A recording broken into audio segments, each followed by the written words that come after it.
Welcome back to TTRPGenius. My name is August, and today we're going to be talking about my favorite monster race, the Gnoll.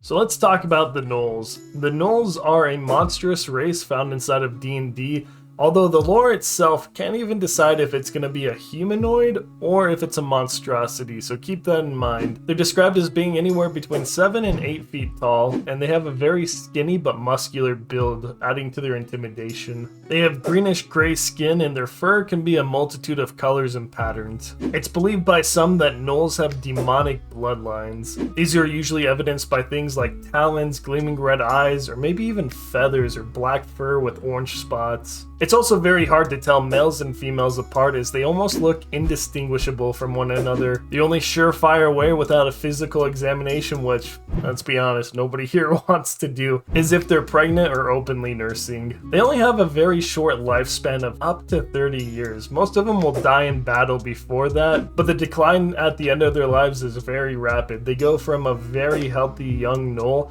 to an old withered man in just a matter of about a year or so. More so than many other races, Gnolls are known for their very primal psyche. Gnolls are natural predators that savor the thrill of the hunt more than anything else. The other races find Gnolls reprehensible and repulsive, and to their credit, they're not very far off. The Gnolls have a love of scavenging, and this includes trophies that they take from battlefields. And the battlefield, they'll take anything from a mundane shield all the way up to severed heads, as long as it reminds them of the battle. Another tendency that the Gnolls have that the other races don't like is their carrion ways. That's right, they will eat the corpses of everything that they kill, as long as it's edible. They have a mantra of no survivors and no corpses. There's even rumors amongst civilized races that they raid graveyards for fresh corpses. Now, as far as combat goes, they're known to fight with battle axes, great bows, great axes, and other types of polearms, as well as two-handed swords. In spite of their savage natures, there are some aspects of Gnoll culture that aren't so reprehensible. Gnolls place very strong value on family ties and blood bonds. Though Gnolls within a pack may fight for dominance over one another, these squabbles are often forgotten within minutes after the resolution. Gnolls of the same bloodline often go out of their way in battle to protect their brethren, as they are fiercely loyal. These bloodlines are almost always traced maternally through their parents. Some Gnoll societies are led by chieftains. These are going to be your biggest, strongest Gnolls inside the pack. They're also known to keep harems, and because they breed for fierceness, it's always the strongest and most capable. These harem wives are only second in the pack to the chieftain himself. Now, it's not talked about a lot inside the stat block or inside the lore, but they do have a very strong affinity for hyenas. And many Gnolls see hyenas as their pets and almost like kindred spirits. In fact, if we look at some origin stories, all the Gnolls actually came from hyenas. Yeenoghu is the god of the Gnolls, and he's known for his propensity to hunt. Some of the stories go that the Gnolls were once hyenas that had stumbled across one of his kills and had feasted on the tainted flesh, which transformed them into the Gnolls. There are also a lot of ties to blood magic inside the lore, with blood sacrifices and rituals being often mentioned. With that in mind, let's take a look at the official stat blocks that Wizards of the Coast have provided us. As far as official stat blocks go, we only have 6 inside the Monster Manual and Monster Manual adjacent books.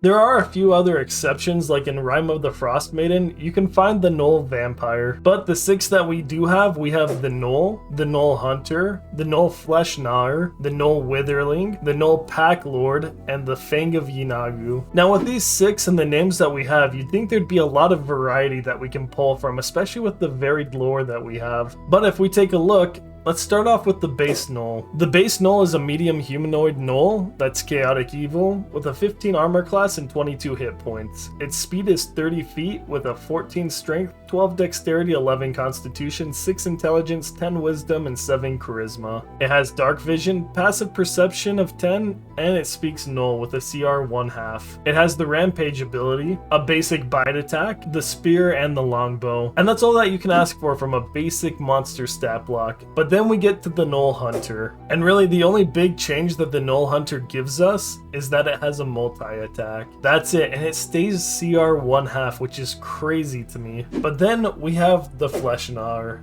These Gnolls despise the use of ranged weapons in favor of short blades that they wield with great speed and efficiency, In the thick of a fight, they dash across the battlefield, slashing and snarling as they run down stragglers and finish off wounded foes. Now, if we take a look at the stat block, it does have an additional 1 AC, bringing it up to 14 because it's wearing studded leather armor, but it loses some of its strength. It gains proficiency in dexterity saving throws, and it has the same multi-attack with the bite and short swords, but it does have the sudden rush attack. Until the end of its turn, the Gnoll's speed is increased by 60 feet and it doesn't provoke opportunity attacks. With the lore that we just went over, I really wanted to see a little bit more to this stat block. Maybe creatures that are frightened or fleeing, it gains advantage on the attacks as it runs around or slashes at them. Something that just gives it a little bit more oomph to the stat block, as we already have two very basic Gnolls, and this really just adds that sudden rush attack. Now when we look at the Witherling is a Gnoll that has been eaten by its other pack members and reanimated.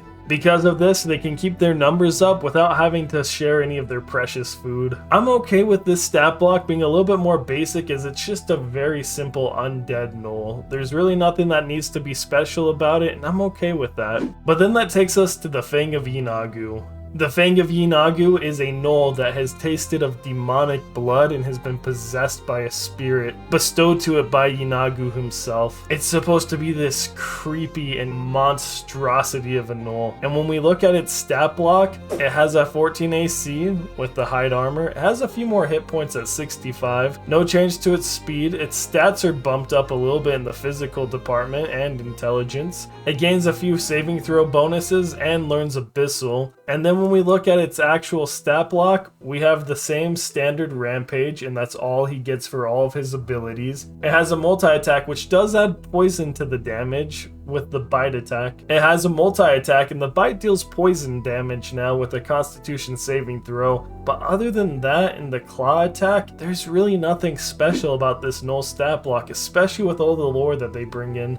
And finally, we have the Gnoll Pack Lord. When we look at the Gnoll Pack Lord, we see it has the highest AC at 15 wearing a chain shirt. It has 49 hit points. Its strength is 16, 14 for dex, 13 for con, 8 for intelligence, 11 for wisdom, and 9 for charisma. It is only CR2, which you would really think for like a pack lord, this would be a much bigger and deadlier threat to your players, but it only goes up to the CR2, and then we have the CR4 pack lord, CR4 pack lord.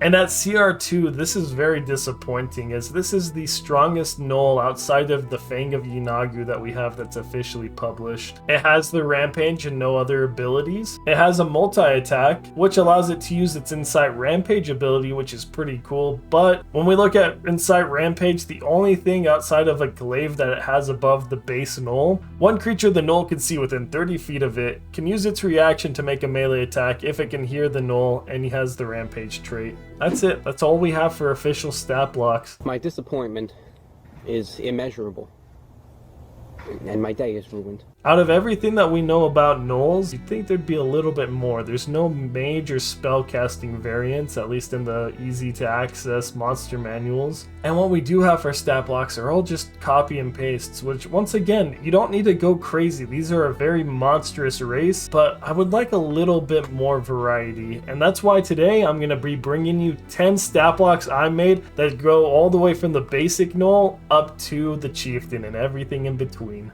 So let's take a look at the basic Gnoll. It has an armor class of 13 and 22 hit points with 14 strength, 12 dexterity, 11 constitution, 6 intelligence, 10 wisdom, and 7 charisma. It's got a dark vision of 60 feet with a passive perception of 10 and a challenge rating of 1/2. We see that it has the rampage ability. It's the exact same one that the other Gnolls had. And then we get into its actions. Now, the thing I really wanted to incorporate was the list of weapons that was already described inside the lore. So if we take a look, it has a bite attack, and it has melee weapons. The Gnoll has the above melee and ranged weapons available to it.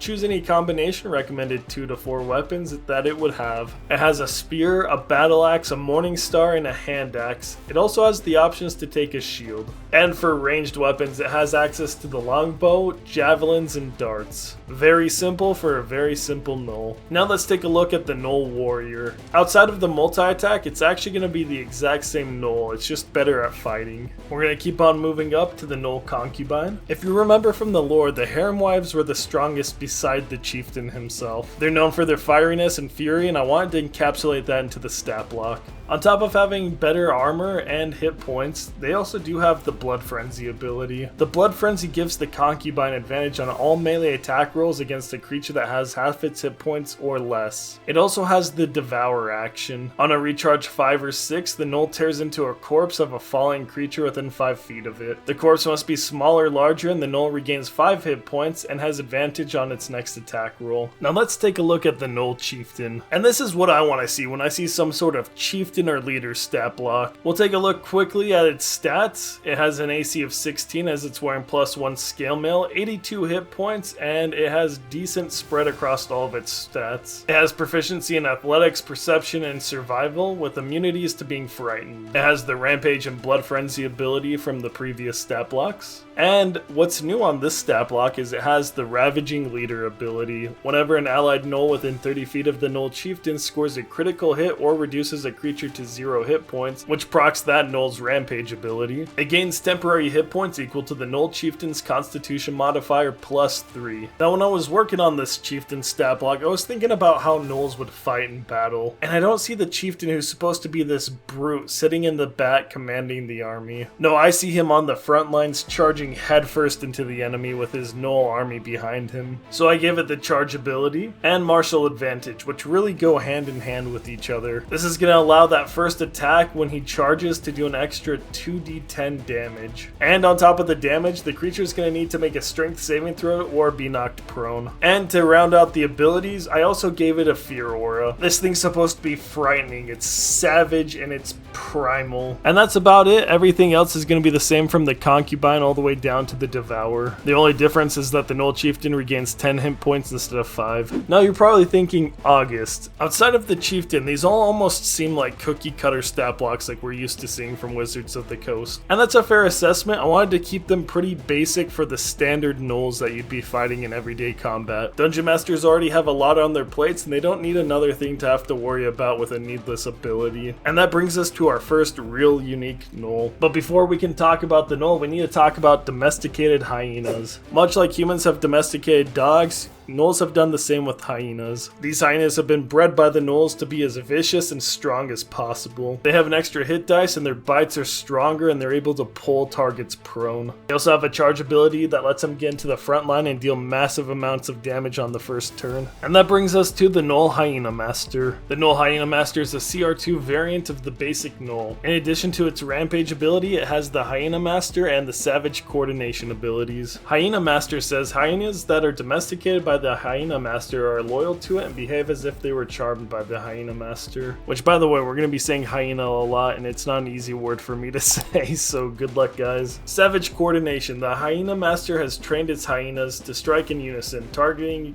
foes with merciless accuracy. Any domesticated hyena within 15 feet of the Hyenamaster scores a critical hit on a 19 or 20. It has the standard multi-attack, bite, and melee weapons, but you'll see it doesn't have ranged options, and that's because it charges head first with its hyenas, and that allows it to use its alpha's command. The Hyenamaster barks a command emboldening its domesticated hyenas. The Hyenamaster can choose up to 3 domesticated hyenas within 60 feet of it. Each chosen hyena can immediately use its reaction to make 1 bite attack, dealing an extra 1d6 piercing damage on a hit. And now let's take a look at the variant. The variant has the shield immediately equipped because it only uses a whip. It has an altered Hyenamaster ability. You see, the variant uses a whip to either hit or to scare the hyenas into doing what it wants it to do. With that, the hyenas that are domesticated by the Hyenamaster are loyal to it and behave as if they were charmed, but additionally, if the domesticated hyena is within 15 feet of its master, the hyena has advantage on rolls against being frightened. That's because the hyena is more afraid of the whip than it is of your party. The multi-attack includes the whip or bite and use of its fear of the whip attack. The fear of the whip. The Hyenamaster cracks its whip, emboldening its domesticated hyenas. Each hyena within 15 feet of its master that can hear the whips crack can immediately use its reaction to make a bite attack, dealing an extra 1d6 piercing damage. This is more of the driver in the back using the whip to make its hyenas do its bidding, instead of the frontline Hyenamaster that we just looked looked at that leads by example. Something that's sorely missing is magic users inside the Gnoll stat blocks. I was really thinking about doing a necromancer, but unfortunately the Witherling is not covered by the OGL, so I'm not able to do a true necromancer in this sort of fashion. But that doesn't mean I'm not up to the idea, and you can check out to see if I've done anything with that over in our Discord or on my Patreon. And now let's take a look at my version of a Gnoll spellcaster, the Hemamancer. You'll immediately see that it has a very high constitution at 18, which increases its hit points up to 52. These Gnolls practice the taboo magic known as Hematurgy. Hematurgy comes from the Greek words Hema and Turgy, and for those who are interested, Hema is just the Greek version of the Latin word Hemo, which means blood! Blood for the blood god. And practicers of Hematurgy use Constitution as their spellcasting ability. Now it has 3 spells that it has access to on top of its bite attack. First is Hemakinesis, and you'll see that Hematurgy requires blood as a component of casting spells. Hemakinesis takes 1d4 necrotic damage as part of the casting of this spell and deals 1d8 plus the Constitution modifier in necrotic damage. Hemorrhaging Curse is a little bit more complex. It's very similar in the same, it deals 3d4 necrotic damage as part of the casting of the spell, and the Gnoll curses a creature within range to bleed profusely. The target must make a DC 13 Constitution saving throw, taking 2d8 necrotic damage or half as much on a success. Additionally, if the target fails for the next minute, it is vulnerable to necrotic damage and takes 9, which is 2d8 necrotic damage at the start of each of its turns. The target may repeat the save at the end of each of its turn. And lastly, we have the bonus action Blood Bond. This is what it's going to do immediately when it sees a threat. 3 times a day, the Gnoll can target one creature within 120 feet of it. The Gnoll must be able to see the creature, and it attempts to link their life forces together. The target must succeed on a DC 13 Constitution saving throw or become linked with the Gnoll. For the next 1 minute, whenever the Gnoll takes any damage, the target takes half the damage rounded up as necrotic damage. The Blood Bond can only be broken if the Gnoll dies or if it's dismissed as a bonus action. The Gnoll can only have one creature linked at a time, and this is a permanent bond between the caster and the target. And when you think about it, part of casting spells as a Hemamancer also deals damage to you, which in turn will deal damage to the creature that it's linked with. Now let's take a look at the Gnoll Blood Shaman. A Blood Shaman is a Gnoll Hemamancer that's become more attuned with the dark practices. It has more hit dice and a higher constitution. You'll see that it has damage resistance to necrotic though, which really helps out. This is because of the irrehensible practices this creature takes part in on a daily basis. You'll also see that it has an upgraded Hematurgy. Additionally, when the Blood Shaman takes less than 20 necrotic damage in a single attack, it does not need to make concentration checks. This is because it's so used to taking the damage it doesn't even bother it anymore. In fact, many Blood Shamans actually enjoy the pain that's inflicted on them as part of spell casting. It has a stronger Hemakinesis, and its Hemorrhaging Curse is just a little bit better with a higher save DC and more damage. Its 2 new spells are Crimson Aegis, which allows the Blood Shaman to create a shield of blood around themselves. The Shaman takes XD4 necrotic damage up to a maximum of 5 dice as part of the casting of this spell. The Blood Shaman's AC is increased by a number of D4s rolled and lasts for a number of rounds equal to its Constitution modifier. And I real quick just want to shout out Peter from Tales from Elsewhere. I'm going to put his link down in the description below because he actually helped me with this Crimson Aegis a lot. I sent him over the concept and it was way too powerful for this low level of a creature. So I tweaked it a little bit based off of his feedback and I'm way happier with this newer version. And then for the second spell, it's a reaction, it's Blood Siphon. A creature within 60 feet of the Blood Shaman takes slashing, piercing, and necrotic damage. The Blood Shaman can use its reaction to pull the blood from the wound. And DMs, this is the best place to really amp up this creature. Describe the pain as they feel their blood being pulled out of them. Tell them about how they can see it flowing towards the shaman and how it's absorbing their life essence to be used against them. The target must succeed on a DC 15 Constitution saving throw, taking 9, which is 2d8 necrotic damage or half as much on a success, and the Blood Shaman heals that many hit points. And with that, that takes us to our final stat block. And I decided to keep it simple but a very fun concept. In older editions of lore, it talks about how gnolls can actually breed with humanoids and create half gnolls. And there's another creature that can actually do the same, the ogre. I introduce to you all the Gnollgre. This barbaric beast is half gnoll, half ogre, and 100% demonic hatred. It has an armor class of 13 as it wears scale mail and 119 hit points. It's a hulking beast, and when it hits a creature, you're gonna feel it. And that's because it has the Blood Frenzy ability. It has advantage on all attack rolls against creatures that are at half its hit points or less. And it wields a giant great axe that it uses to slash at all the targets, and its bite is no joke, stronger than any of the other bites we've seen. With this final stat block done, let's take a look at all of them together. Look at all the beauty. You can download all these stat blocks for free on my Patreon. And if there's anything you would like to see, stop on by the Discord. The first 100 members get the exclusive OG Original Genius badge. And now you're gonna have to excuse me as I need to go run a session with all these gnolls.